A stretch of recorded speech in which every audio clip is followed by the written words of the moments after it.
أعوذ بالله من الشيطان الرجيم بسم الله الرحمن الرحيم الحمد لله والصلاة والسلام على سيدنا رسول الله محمد وعلى آله وأصحابه ومن والاه سبحانك لا علم لنا إلا ما علمتنا إنك أنت العليم الحكيم اللهم علمنا ما ينفعنا وانفعنا بما علمتنا وزدنا علما وألحقنا بعبادك الصالحين.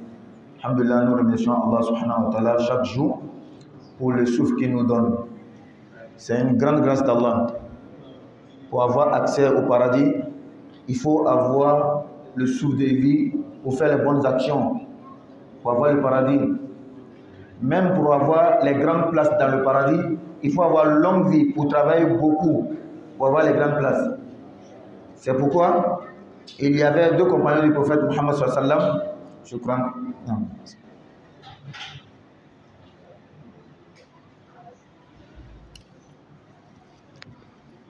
Il y a deux personnes qui sont entrées en islam au temps du prophète sallallahu alayhi wa sallam.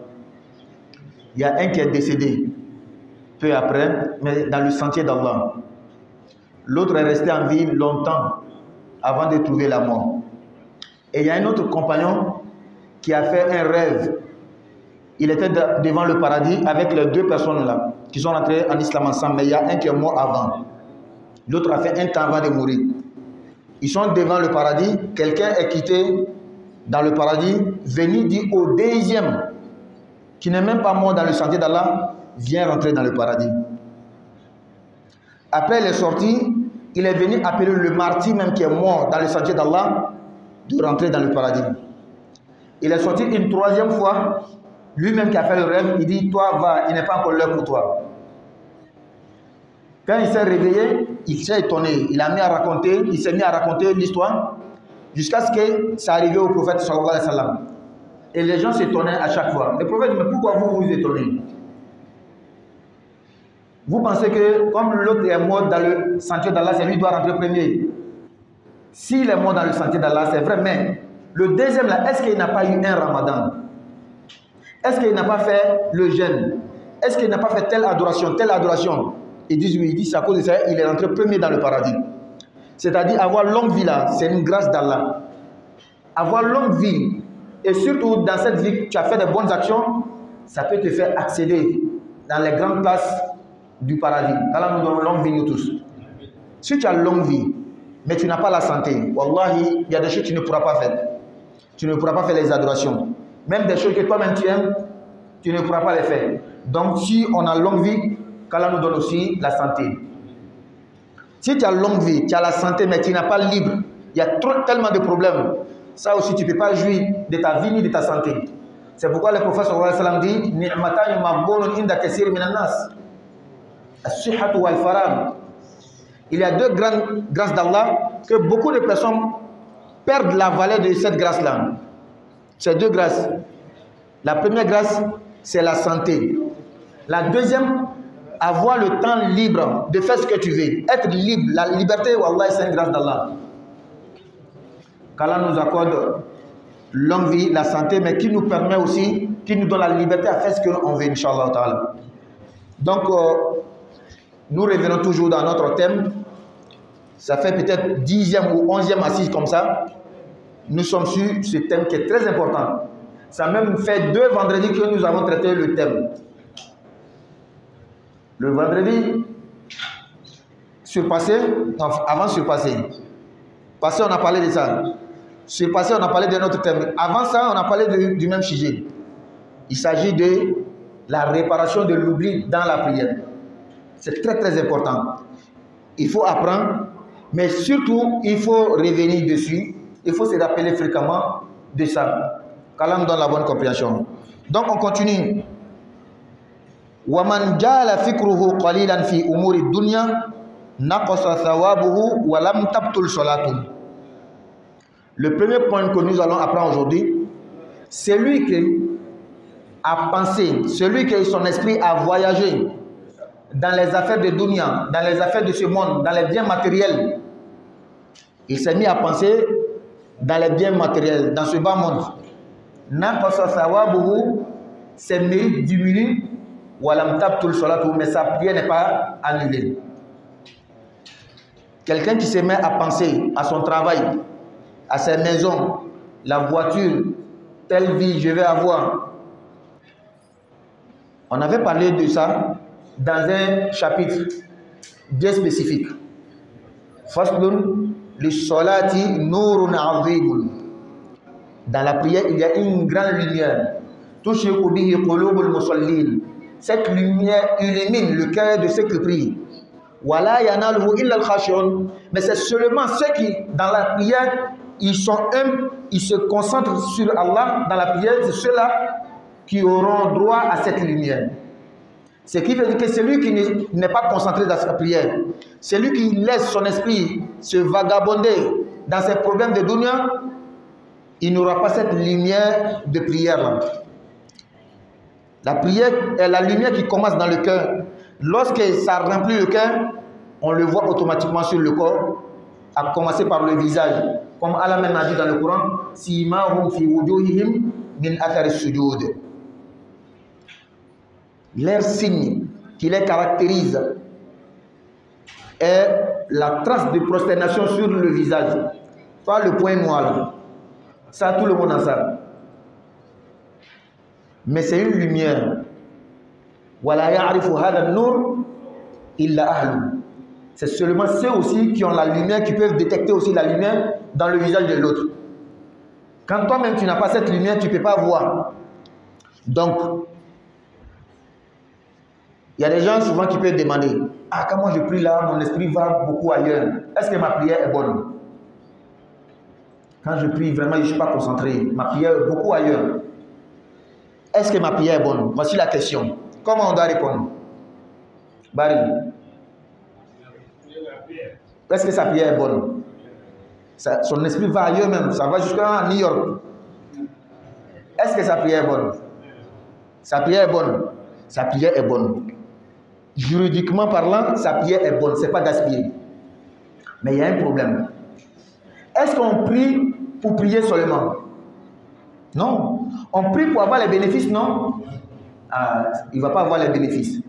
C'est pourquoi le faqih, le juriste va dire, si tu fais ça, bari'at zimmatuk. On ne va pas te demander le jour de la réjection, tu n'as pas fait ça. On ne va pas te dire ça. C'est déjà pointé. Mais il y a une différence entre quelqu'un qui fait la chose, pourquoi on le pointe, et quelqu'un qui fait pour avoir aussi l'importance, les bénéfices de la chose. C'est ça qui fait la différence entre les musulmans. On peut rentrer 100 dans la mosquée. On va venir prier. Mais parmi les 100, peut-être il y a 10 seulement qui vont avoir les bénéfices de la prière. Mais les autres peuvent avoir les mérites. Les autres on peut les pointer, mais ils n'ont pas les bénéfices.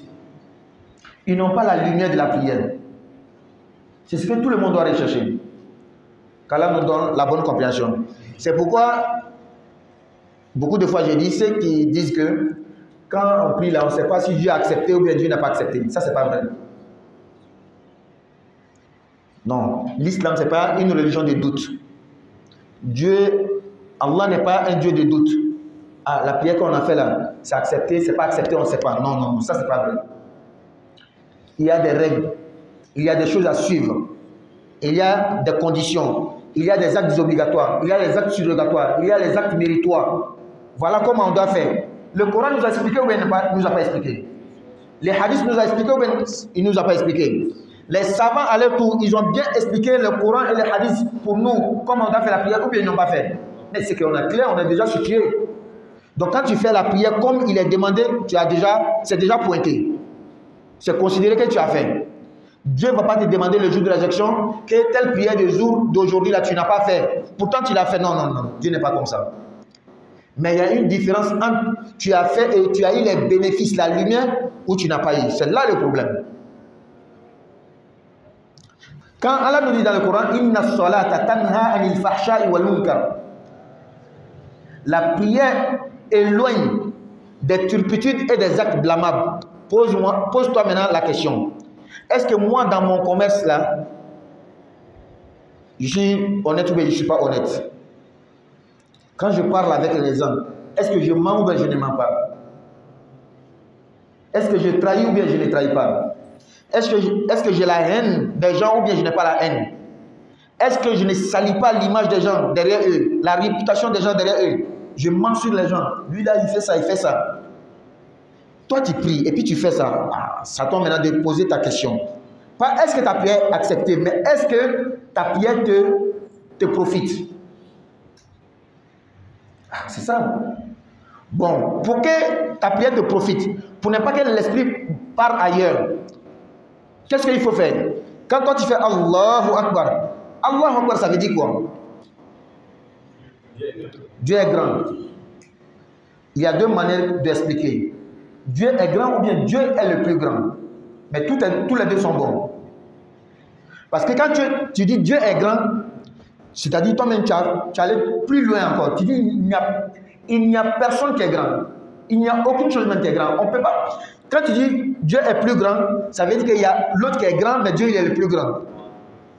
N'est-ce pas? Mais quand tu dis Dieu est grand, c'est-à-dire il est le seul grand. Tout le reste n'est pas grand. Ça encore c'est plus fort et c'est bon. C'est lui aussi qui dit que c'est plus grand, il est le plus grand, il n'a pas menti, il s'est tenu au sens étymologique du mot Akbar. C'est le superlatif de supériorité. Akbar. Qu'Allah donne la bonne compréhension. Donc toi tu dis Allahu Akbar, Allah est grand, il est le seul grand. Ce que tu dis là, est-ce que tu comprends? Comprends le sens et vraiment accepter le sens, ça fait deux. Je comprends l'arabe, j'ai fait les études. Donc Allah Akbar, c'est ce que ça veut dire. Mais est-ce que ce que ça veut dire là, je pratique? C'est ça aussi le problème. Donc quelqu'un qui dit Allahu Akbar, Allah est grand. Il commence Alhamdulillah Rabbil Alamin, Ar-Rahman Ar-Rahim. Il pense à tout ça, c'est ce que ça veut dire. Il finit, il prend Qul Huwallahu Ahad. Ou bien quand il finit, il dit Wailul lil mutaffifin. Alladhina idha qtalu ala an-nasi yastawfun wa idha kaluhum aw wazanuhum yukhsirun. Wailul lil mutaffifin. Malheur à ceux qui diminuent la balance. Ah, toi-même tu as dit malheur. Et quand toi tu quittes, tu vas dans ton marché, tu diminues. Est-ce que ce que tu dis là, tu comprends? Et si tu comprends le sens, est-ce que tu appliques le sens? Et nous sommes, le Coran ou bien l'islam ou bien quand on prêche, ça ne parle pas seulement de X ou Y, non, ça parle de nous tous. C'est comme un ventilateur qui est en train de tourner. Il va parler de l'âge aujourd'hui, demain il va parler des Bari, demain il va parler des Oustaz. Donc quand on parle des Bari aujourd'hui, toi tu es content, il faut t'asseoir, demain ça va arriver sur toi. Ça laisse personne, même imam. Souvent imam fait des choses, c'est pas bon. Quand ça va arriver, il va parler de lui. C'est à lui de voir maintenant. Est-ce que tu veux que toi-même tu sois un témoin contre toi les jours de la résurrection ou non? Qu'Allah donne la bonne compréhension. Donc, celui qui se pose la question à savoir, quand moi je suis dans la prière, mon esprit est ailleurs. Si tu te demandes, est-ce que ta prière est acceptée ou bien c'est pas accepté, on dit, c'est validé, c'est pointé. Mais tu n'as pas les mérites, tu n'as pas les bénéfices. Parce que cette concentration que tu as sur Allah dans ta prière, ça te donne des lumières qui va te profiter hors de la prière. Qu'Allah donne la bonne compréhension. Soyons concentrés dans les prières. En commençant par quoi? Il faut faire beaucoup de nafila. Toi, tu viens faire la prière de Isha, tu es venu avant l'heure. On prie à 20, 19h20. Toi, tu es venu à 19h10. Tu as commencé à faire 4 rakats. Tu fais les échauffements, entraînement avant de rentrer dans la prière de Isha. Après la prière de Isha, tu vas faire 4 rakats, peut-être, ou bien 2 rakats. Tout ça là, c'est une auto-formation. Arrivé à la maison, à 3h du matin, tu te lèves, tu pries. 2 rakats, tu t'assois, tu fais zikr. Astaghfirullah 100 fois, 200 fois, 300 fois, autant que tu peux. Et surtout, en faisant astaghfirullah, tu penses, ah moi j'avais fait ça, c'est pas bon. Et puis tu pleures. Dans la nuit, étant seul. Wallah, ça là, ça laisse une trace dans ton cœur. La trace que ça reste là, c'est ce qui va grandir petit à petit, petit à petit. Même dans la journée, quand tu pries, tu es concentré. Dans tes activités avec les gens, tu seras honnête. Qu'Allah donne la bonne compréhension. On va sur le deuxième point. وَمَنْ دَفَعَ الْمَاشِيَ بَيْنَ يَدَيْهِ أَوْ سَجَدَ عَلَى شِقِّ جَبْهَتِهِ أَوْ سَجَدَ عَلى طَيَّةٍ أَوْ طَيَّتَيْنِ مِنْ إِمَامَتِهِ فَلَا شَيْءَ عَلَيْهِ. celui qui pendant la prière a barré le passage à quelqu'un qui veut passer devant lui. Celui aussi, dans la prosternation, il s'est prosterné sur un côté de son front. Celui qui s'est prosterné sur le bout de son turban, ou les deux bouts de son turban, il n'y a rien sur lui. Il n'a pas commis quelque chose qui peut annuler la prière, ni quelque chose qui nécessite la réparation. On a parlé de 3 choses qu'on va détailler. On va commencer par la première chose. Quelqu'un, dans la prière, tu es en train de prier, quelqu'un veut passer devant toi et tu l'as bloqué. Tu l'as barré le passage. Ah, toi, tu pries et puis tu bloques les gens. Pourquoi? Est-ce que ce que tu as fait là, ça fait partie de la prière? Ça ne fait pas partie de la prière. On pose la question à savoir, est-ce que ta prière est bonne ou bien c'est pas bon? Ta prière est bonne, il n'y a pas de problème. Maintenant, on doit revenir. Mais pourquoi même tu barres? Est-ce qu'on t'a recommandé de barrer quelqu'un qui veut passer devant toi? Oui. Le prophète dit sallallahu alayhi wa sallam, quelqu'un qui est en train de prier et une autre personne veut passer devant lui, qu'il le barre le passage. S'il refuse, qu'il le combat car c'est un démon. Mes frères, quand tu lis les textes, il faut les comprendre aussi. C'est ça le problème de certains parmi nous. Ils lisent les textes, ils ne cherchent pas à comprendre le texte. Il ne va pas en profondeur des textes. Il n'a pas la sagesse, la philosophie du texte. C'est quelqu'un qui est, c'est-à-dire, lui, il est littéral. Quand la lettre dit ça, ou le texte dit ça, c'est comme ça, il n'y a pas d'explication possible. Non, non, non, non, c'est pas ça. On va bien détailler. Toi-même qui veux passer devant quelqu'un là, le prophète dit sallallahu alayhi wa sallam, si tu savais le péché qu'il y a à passer devant quelqu'un qui est en train de prier, wallah, tu allais l'attendre qu'il finisse sa prière, même si tu allais attendre 40. Le rapporteur des hadiths dit, je ne sais pas s'il a dit 40 jours, 40 mois ou bien 40 années. En tout cas, c'est un péché. C'est pas bon. Passer devant quelqu'un qui prie. C'est pourquoi le prophète a dit, quand quelqu'un veut passer devant toi, il faut barrer. Mais, là où il y a problème, qu'est-ce qu'elle veut dire devant toi? Ah, c'est ça aussi, il y a problème. Voici l'autre mur de la mosquée. Certains parmi nous pensent que même quand tu pries là-bas, quelqu'un veut percer ici, tout ça c'est devant toi. Non, non, non, non, non. Là, toi tu fais erreur. Pour mieux expliquer, on va faire la démonstration. Et on a toujours dit, et c'est ça le travail de Al-Faqih, le juriste dans l'islam. C'est quelqu'un, avant d'apporter un jugement, il lit d'abord tout le Coran. Le verset qui est en train de parler de tel sujet, il regarde, est-ce qu'il y a des versets similaires qui parlent du même sujet? Un. Il quitte le Coran, il va dans les hadiths. Est-ce qu'il y a les hadiths qui parlent du même sujet? C'est comme ça lui il fait. Le prophète dit sallallahu alayhi wa sallam, quelqu'un, si tu savais le péché qu'il y a à passer devant quelqu'un qui prie, tu allais attendre même 40. Mais il faut chercher les autres hadiths pour accompagner ce hadith-là. Quand tu prends tous les hadiths qui parlent du fait de passer devant quelqu'un qui prie, tu vas trouver que le prophète a fait la différence entre deux choses. Quelqu'un qui prie contre quelque chose. Voici les piliers de la mosquée. On a fini la prière, il s'est mis, il est en train de prier contre le pilier. Ou bien il a mis quelque chose devant lui. Que ce soit un bâton, en tout cas il a mis quelque chose, il est en train de prier. Et celui qui n'a rien mis, ça fait deux cas. Il ne faut pas prendre le hadith de la même compréhension dans les deux cas. Non, non, non, non. Donc quelqu'un qui prie contre quelque chose, que lui-même il a mis, ou bien un pilier, ou bien le mur comme ça devant, c'est lui qui vient passer maintenant entre lui et la chose. C'est de ça que le prophète parle au premier degré. C'est celui-là qui pêche, qui a le péché. Et c'est celui-là aussi que le prophète est en train de dire, quand toi tu es en train de prier contre le mur comme ça, et quelqu'un veut venir passer devant toi, il faut le bloquer. Il doit passer derrière la chose. S'il s'entête, il veut passer, il faut le combattre. Car c'est un démon. Voilà, parmi nous aussi comprendre, démon que c'est vrai shaitan. Non, non, non. Ce n'est pas ce que le prophète veut dire.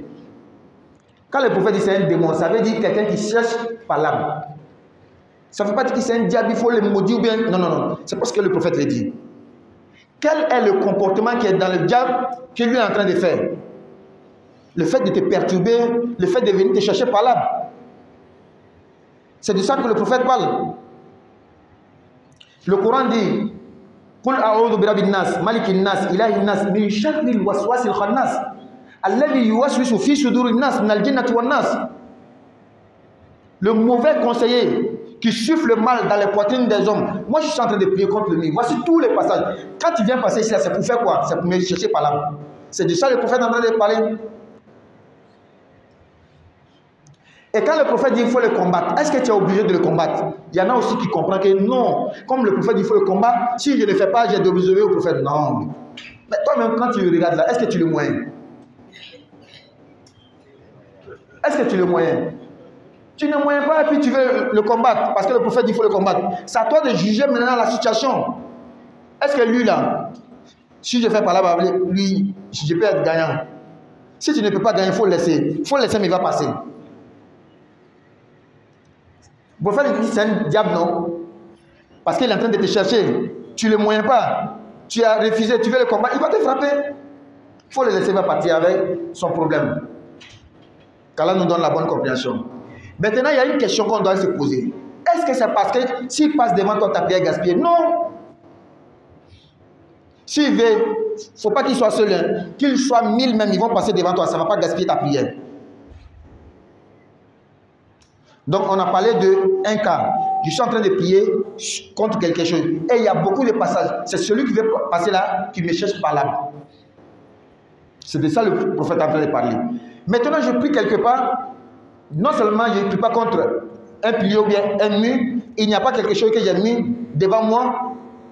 Quelqu'un qui veut passer maintenant. Quelle limite est considérée comme devant toi? Voici la limite. Quand tu fais comme ça, au-delà là, ce n'est plus devant toi. Ou bien quand tu te prosternes, comme ça, quelqu'un qui passe ici, il n'a pas passé devant toi. Ce n'est pas devant toi. Donc quand on fait Assalamu alaikum, après la prière de Isha ou bien Maghrib, les gens qui se lèvent pour faire Nafila, quand il est en train de passer au-delà de ta main, il n'a pas passé devant toi. Tu n'as pas mis quelque chose, tu ne peux pas contre quelque chose. Quand il passe aussi, il n'est pas passé devant toi, juste, il n'a pas passé devant toi. C'est ce qu'on doit comprendre. Qu'Allah nous donne la bonne compréhension. Donc, je récapitule. Quand je prie contre quelque chose, quelqu'un qui passe au-delà de la chose, il n'a pas passé devant toi. Quand je prie contre quelque chose, quelqu'un qui passe entre moi et la chose, c'est celui-là qui a quelque chose dans son cœur contre moi. C'est de ça que le prophète devait parler.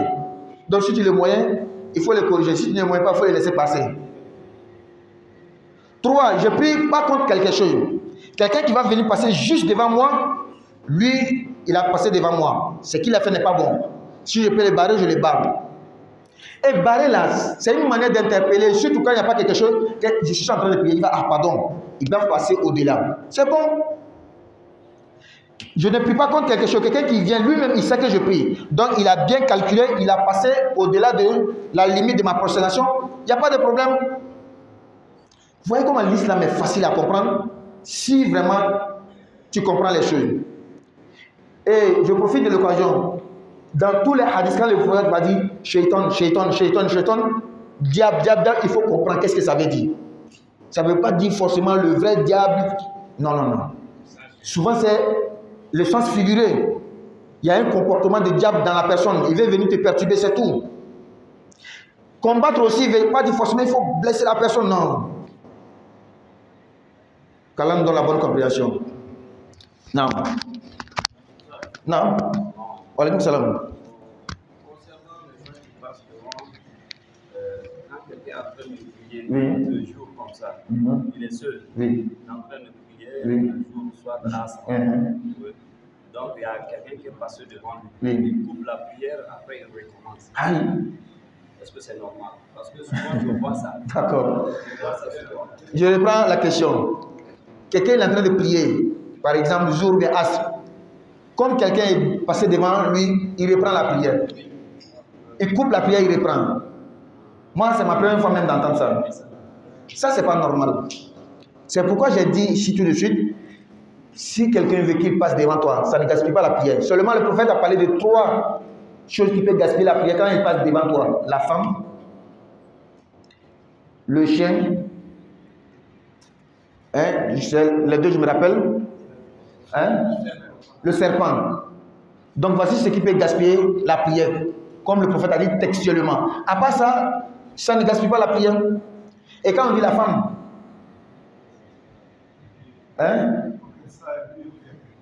c'est une autre femme, bien sûr. Pas toi-même, ta propre femme.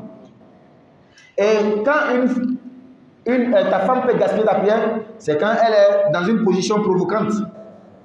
Parce que l'esprit va aller là-bas. Sinon, le prophète priait contre les pieds d'Aïcha, non? La maison était tellement petite, souvent il la nevait même, il prend dans la prière les pieds d'Aïcha, il la nève, il fait sa prosternation. C'est pourquoi j'ai dit, ce qui peut gaspiller ta prière, c'est la femme. Et quand on dit la femme dans une position, en tout cas provocante, qu'elle donne la bonne compréhension. Non. Donc, celui qui a coupé sa prière parce que quelqu'un est passé devant lui, il a fait par ignorance. Il ne devait pas faire. C'est ce qui a pire même par rapport à ce que celui qui est passé devant lui. Parce qu'Allah nous dit, quand vous commencez quelque chose, un acte, ne l'interrompez pas. N'annulez pas vos actes. Tu as commencé la prière. Tant qu'il n'y a pas quelque chose de la chariage qui peut gaspiller la prière, si toi-même tu gaspilles, tu peux avoir péché. Et ça ne fait pas partie. Qu'Allah nous donne la bonne compréhension. Non. On va sur le 3e, non, toujours dans le 2e point. On a bien expliqué le fait de passer. Donc toi, tu as bloqué quelqu'un qui passait devant toi, ta prière n'est pas gaspillée. Parce que le prophète a recommandé. Mais quand est-ce que tu dois faire ça? Non. Non. Alaykoum salam. Ni ka abolota atki sama. Ça c'est pas là. Je reprends la question. On a dit que quand quelqu'un passe, celui qui l'a bloqué, comme le prophète a recommandé, ta prière n'est pas gaspillée.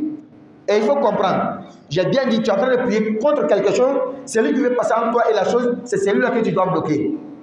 Donc si tu l'as bloqué, il n'y a pas de problème. La question maintenant, est-ce que quelqu'un qui a pris même l'habit, il a tiré pour venir? On dit que le comportement que le prophète a en train de déplorer dans l'autre là, c'est ce que toi-même tu as fait. Et voici où il y a la malcompréhension de certains d'entre nous. Le prophète dit, quand vous priez, collez-vous. Ne laissez pas Shaitan entrer entre vous. Ne laissez pas le diable rentrer entre vous. Regardez comment il faut comprendre les choses. Quand le prophète parle du diable, de Shaitan là, c'est pas parce qu'il y a un vrai diable qui va venir passer. Non, non. C'est pas de ça le prophète est en train de parler. Le prophète est en train de parler de la haine, de la méfiance, de voir sa supériorité sur l'autre. Quand on est en train de prier, quand tu ne veux pas coller ton pied, je suis en train de créer quelque chose. Lui va dire, est-ce que lui, il pense qu'il est mieux que moi? Qu'est-ce qu'il y a sur moi? Ou bien comme il est patron, c'est pourquoi? C'est ça le prophète dit, le diable. C'est pas comme il y a une créature diable qui est en train de passer entre nous. C'est pas de ça le prophète veut dire. C'est pas de ça le prophète est en train de parler. Il parle de la méfiance, la méprisance. C'est de ça le prophète est en train de parler. Donc, quand je prie à côté de quelqu'un, j'ai collé mon pied, il a enlevé. Lorsque je force, s'il y a palabre, qui a commencé palabre là? C'est toi. C'est toi qui as insisté. Le comportement que le prophète a dit là, ça va tomber sur toi maintenant. On est unanime, tous les savants sont unanimes. Si vous voulez là, prier même 1 mètre, ça ne gaspille pas la prière. Ça fait partie des piliers de la prière. Confinement. On a fait à cause de une excuse. Donc si on prie, on ne colle pas, ça ne gaspille pas la prière. Le prophète nous dit de coller seulement pour qu'il y ait, en tout cas, on s'aime, il n'y a pas de méfiance entre nous. C'est ce que le prophète cherche. Donc quand toi tu forces Peut-être qu'il y a un camarade qui n'aime pas qu'on colle ses pieds. Toi, tu forces, tu as créé par là. Tu vas entendre dans la mosquée. C'est comme on voulait éviter là. Tu as créé ça. Calme dans la bonne compréhension. Donc, c'est mes camarades, non? Condé. Donc, tirer là. Ah, ça, c'est par là que tu as cherché. Calme dans la bonne compréhension. Donc, allons-y. Quelqu'un qui se prosterne sur le bout de son turban. Moi, je ne vois pas quelqu'un ici dans la mosquée qui a turban. Qu'est-ce que veut dire turban? C'est que les Touaregs ou certains Arabes attachent sur la tête là. C'est ce qu'on appelle turban. Ici, dans la mosquée, qui porte turban? Ce qui veut dire que nous, ça ne nous concerne pas. Mais il y a quelque chose qui peut rentrer, qui peut prendre sa place, le chapeau. Il y en a qui portent le chapeau jusqu'à sa ferme où il doit faire la prosternation. Donc on pose la question à savoir, quelqu'un qui a porté le chapeau jusqu'à s'affermer, lui, où il doit mettre le front, il doit mettre à terre s'affermer. Est-ce que sa prière est bonne ou bien c'est pas bonne? La prière est bonne. Donc on a parlé de turban ici, où on parle de tout ce qui peut couvrir la tête. Nous, il y a nos vieux qui mettent les langanas. Hein? Comment on appelle ça? Hein? Kamanké. Voilà, ils mettent ça ici, ils mettent un ici, un là-bas. Donc quand il prie et puis le tissu qu'il a mis sur le cou là, a fermé le front, ça ne gaspille pas la prière. Toi aussi ton chapeau c'est pareil. Et même ce qui nous est demandé, c'est de se prosterner directement sur la terre, c'est ce qui est demandé. Mais aujourd'hui avec la modernité, notre manière de vivre, avec les tapis, où est la terre on doit se prosterner dessus? Il n'y en a pas. C'est la vie même qui demande cela. Donc, au lieu de t'apprendre à quelqu'un qui a porté le chapeau jusqu'à ici, commence à te poser la question au tapis d'abord. N'est-ce pas? Donc, il n'y a pas de problème. Calme dans la bonne compréhension.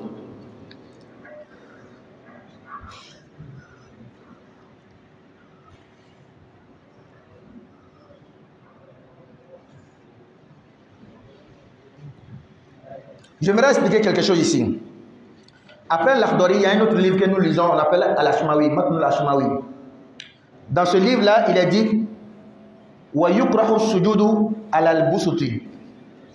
Il est déconseillé de se prosterner sur les tapis. Ah oui. Et c'est ce que les textes disent. Mais quand je disais toujours ici, quand il lit les textes, il faut comprendre. N'est-ce pas? Il faut aller en profondeur des textes. Il ne faut pas lire comme ça, puis c'est fini. Non, littéralement. Il est déconseillé. D'abord, il n'a pas dit haram, c'est interdit. Il n'a pas dit que ta prière n'est pas acceptée. Non. Il dit que c'est déconseillé de se prosterner sur les tapis.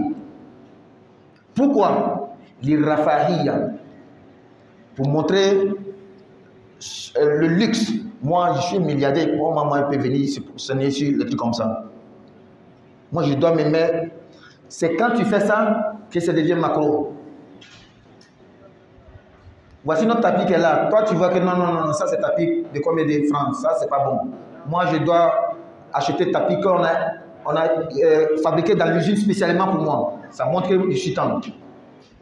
Et puis, regardez, hein, c'est quand tu fais avec cette intention qu'il y a problème. Même si tu as le tapis qui coûte 5 millions, tu viens te procéder sur, mais tu n'as pas cette intention dans ton cœur, il n'y a pas de problème.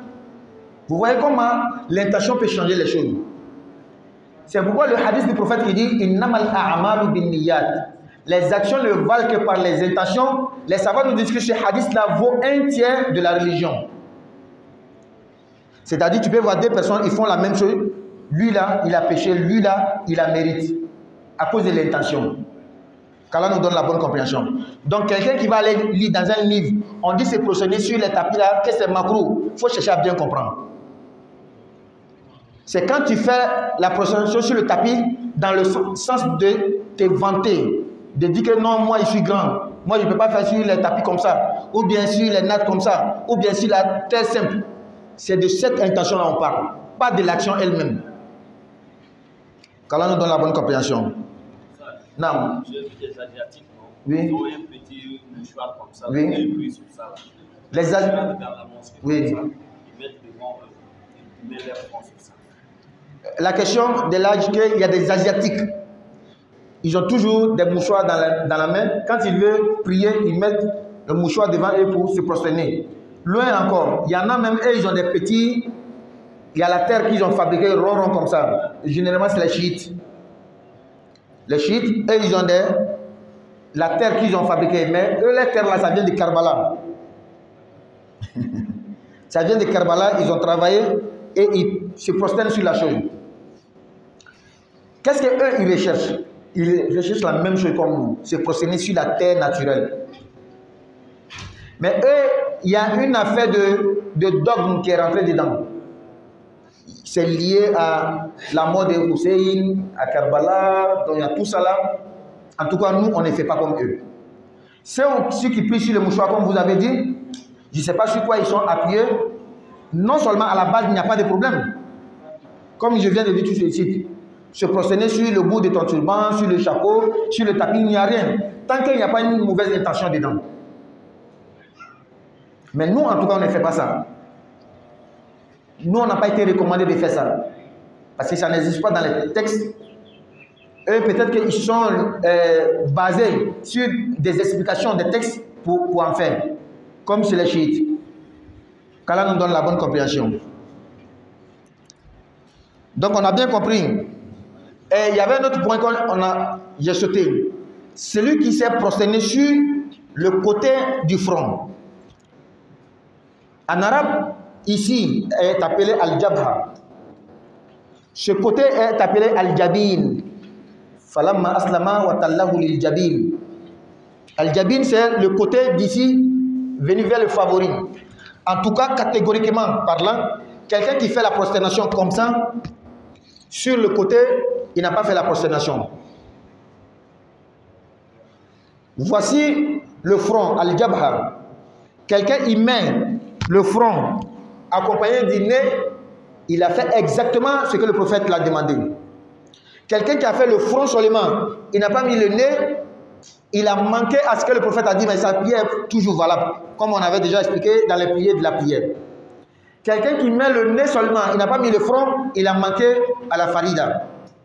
Mais ici, on est en train de parler, quelqu'un qui a fait une partie du front, comme ça, c'est pas totalement, il n'a pas laissé le front totalement, sa prière est valable. Maintenant, on va te poser la question, qu'est-ce qui t'amène à faire ça? Si c'est pour rien comme ça, en tout cas, tu es en train de commettre quelque chose dans la prière qui n'est pas louable. Mais nous, en tant que juristes, on n'a pas le droit de te dire que ta prière n'est pas bonne. On dit comme il y a une petite partie du front, ça passe. Mais c'est pas bon, c'est pas ce que tu devais faire. C'est pas ce qu'on t'a demandé. Qu'Allah nous donne la bonne compréhension. Je dis, je le répète toujours, quand tu veux parler de la religion, quand tu veux juger, il faut laisser les sentiments à côté. Moi, je vois que c'est comme ça, moi, je vois que c'est comme ça, il faut laisser ça. Il faut suivre les textes et les bonnes explications. Quand on dit de suivre les textes, ce n'est pas toi ton texte là. C'est-à-dire de la manière dont tu comprends. Non, non, non. Il y a une chaîne aussi dans la compréhension. De la manière que les textes nous ont été rapportés par une chaîne, les compréhensions aussi nous ont été rapportées aussi par une chaîne. Mais le prophète là, sallallahu alayhi wa sallam, c'est pas un nuage, Dieu lui a donné le Coran et puis c'est fini. Il n'a pas expliqué ça, c'est pas possible. C'est pas du tout possible. Comme le prophète, il était muet, il ne parlait pas. Ce que sur le Coran est venu comme ça, et puis il a pris pour nous donner, c'est pas possible. Forcé, il va expliquer. Il y a des parties, il va expliquer. Les compagnons vont comprendre aussi dans d'autres profondeurs. Ils vont expliquer au tabi'in. Et c'est comme ça, ça va venir. C'est pourquoi avant de juger selon les textes, il faut commencer d'abord an-nassul qur'ani. Qu'est-ce que le Coran a dit? An-nassul hadithi. Qu'est-ce que le hadith a dit? Et puis ce que tu as compris, hal ajma'a alayhi al-umma awla. Est-ce que c'est la même manière que les Sahaba avaient compris, d'une manière unanime ou pas?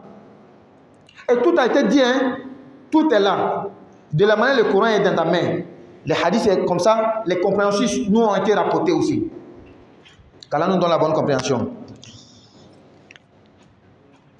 On quitte là-bas, on va dans un autre point, peut-être pour terminer avec ça.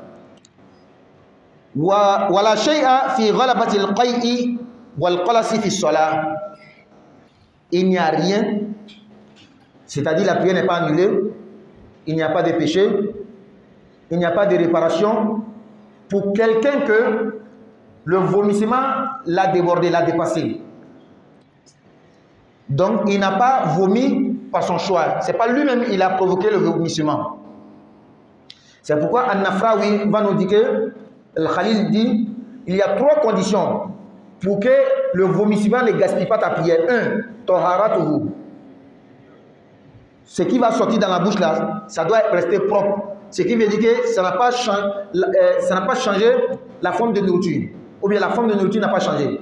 C'est resté toujours le riz que tu as mangé, ou bien le garba que tu as mangé. Hein? Il y a quoi? Ouais, changer le goût. La forme. Hein? La forme de nourriture n'a pas changé. Peut-être comment on appelle, l'odeur. Parce que quand la nourriture va commencer la décomposition, donc ce n'est plus dans l'état de la nourriture qu'on connaît là, là c'est devenu sale. Quand c'est comme ça gaspille la prière. 1, Toharatuhu.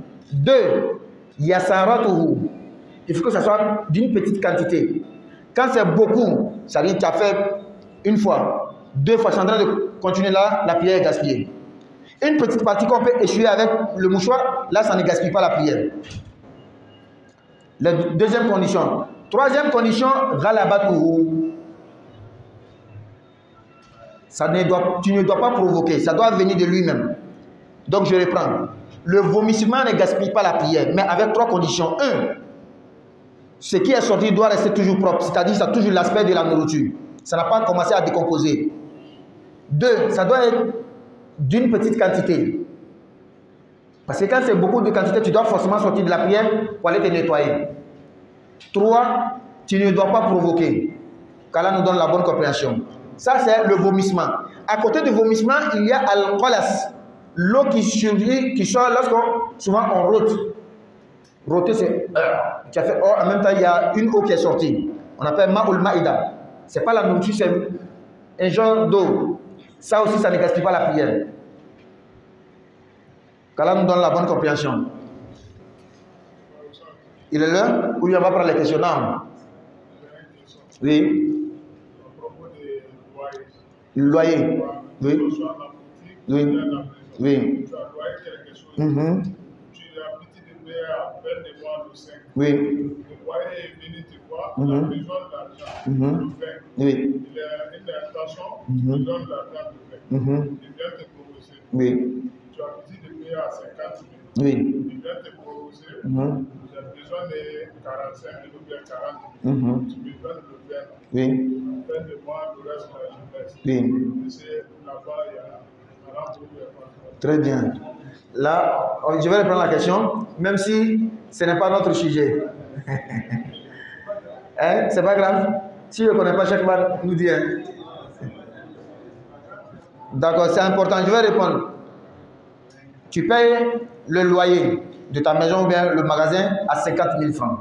Tu as l'habitude de payer le 5 du mois. Le propriétaire vient te voir le 20.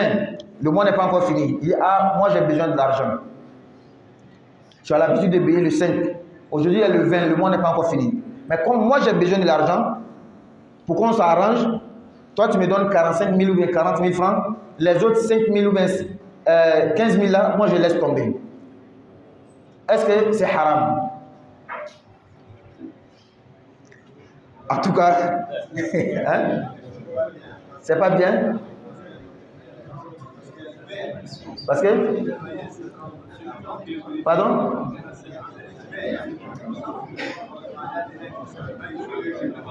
Non, on écoute? Non? Oui. Oui.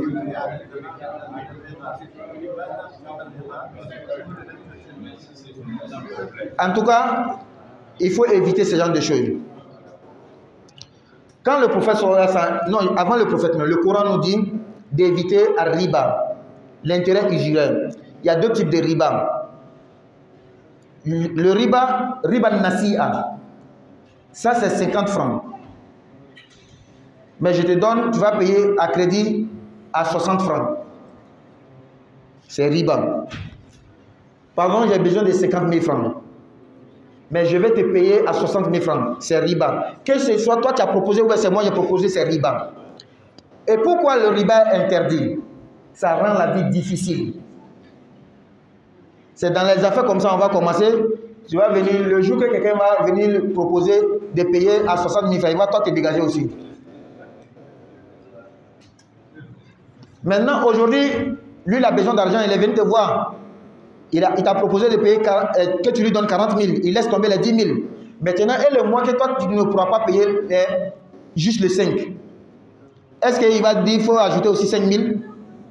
Donc, c'est des choses à éviter pour que la vie soit toujours facile. C'est compris? Non. Oui. Même si c'est le propriétaire qui vient te voir.